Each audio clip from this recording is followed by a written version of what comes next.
Hello, 8th graders. This is your math video for pages 191 and 192. This is the study guide and review for the end of chapter 4. So let's get started. Number 1. A prime number is a whole number that has exactly two factors, the number 1 and itself.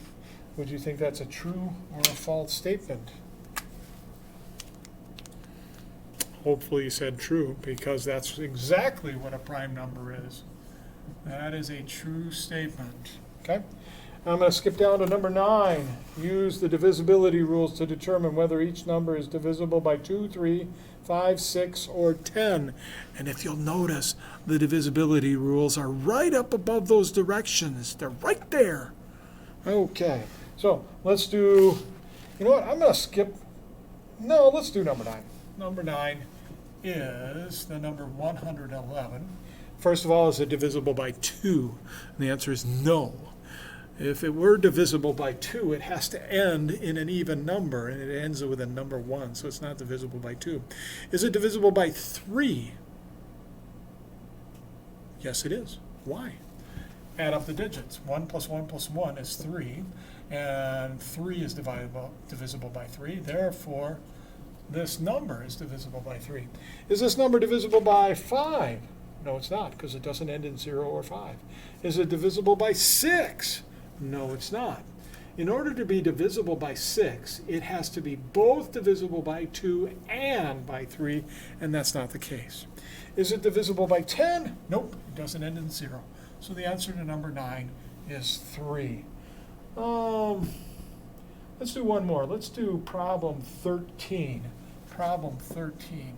We've got 582. First of all, is that divisible by 2? Yes. How do we know? It ends in an even number.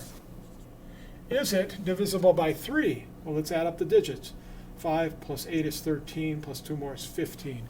Is 15 divisible by 3? Yes. Therefore, this number is divisible by 3. Is this number divisible by 5? No, it doesn't end in a 0 or a 5. Is it divisible by 6?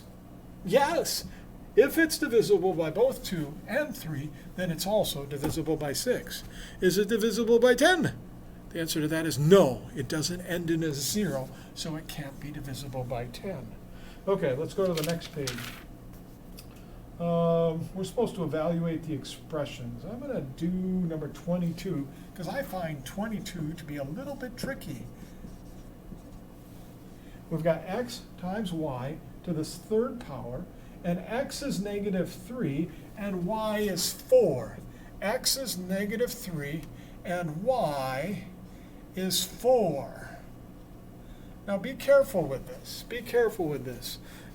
X is negative 3, y is 4. We're multiplying. Does the negative 3 apply to this whole thing, or does it just apply to the 4? If you said just the 4, you're right. In this problem, you have to do the exponent first, then the multiplying by x next. How do I know that? This cute little sheet says so. It says that we're going to do the exponents before we do the multiplying or dividing. Exponent before the multiplying. Now, this would be different if it looked like this. If it looked like this, we would multiply the x and the y first, get negative 12, and then we'd do negative 12 to the third power. But we don't have parentheses around this whole thing. The third applies to the 4. So in reality, this is 4 to the third power, or the number 64, because 4 times 4 is 16, and 16 times 4 is 64. So it's really this problem. What's a negative times a positive? Well, it's a negative answer. Negative what? 2, 1, 192. X times y to the third power, in this case, is negative 192. I think I'll let you go on the rest of those. How about 25 through 28, where we're supposed to write the prime factorization? 25 through 28, we're supposed to write the prime factorization. And then it says, use exponents for repeated factors. Use exponents for repeated factors. Okay. I'm going to skip those for now. I'm just going to do the number 300 to start with, and then we'll do one of those problems. How do I write the prime factorization? Well, I know that's a prime number, but this is not. How about 3 times 50? That's a prime number, but this is not. How about 5 times 10? That's a prime number, but this is not. How about 2 times 5? That's a prime number, and that's a prime number. So now we're going to put them in order. I got 2 times what? Times 3 times 5 times 5.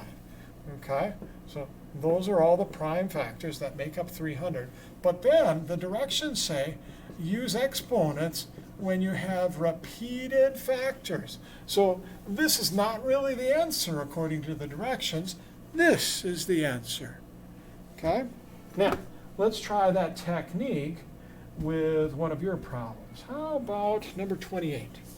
Number 28 is the number 200. Problem 28. So let's try 2 times 100. That's prime. That's not. Let's try 2 times 50. That's prime. That one's not. How about 5 times 10? That's prime. That's not. How about 2 times 5? Prime and prime. So how many 2's do we have? 1, 2, 3. 3 2's. And how many 5's do we got? 2 5's. So there's our answer. Using exponents, 2 to the third times 5 to the second is the same thing as 200. 2 to the third is really 8. 8 times 25 is 200. How about that last section, 29 through 32? 29 through 32. I'm going to do number 30. Number 30, and I'm going to put it right over here. We've got negative 15 times n to the second power. Negative 15 times n to the second power. We're supposed to factor the monomial. We're supposed to factor the monomial. Okay. Break it down into its smallest pieces. There's that negative sign. So if I factor this, I get 3 times 5. But it's a negative 15. So what do I do with that negative part? Do you remember I told you to stick a negative 1 out in front? Remember that? And that's the prime factorization of 15. And then you just keep going with n and n. And guess what? Right here, that's it. That's the prime factorization of negative 15 times n to the second power. Negative 1 times 3 times 5 times n times n. And that, folks, is it for 8th grade. If you have any questions, talk to me. Thank you.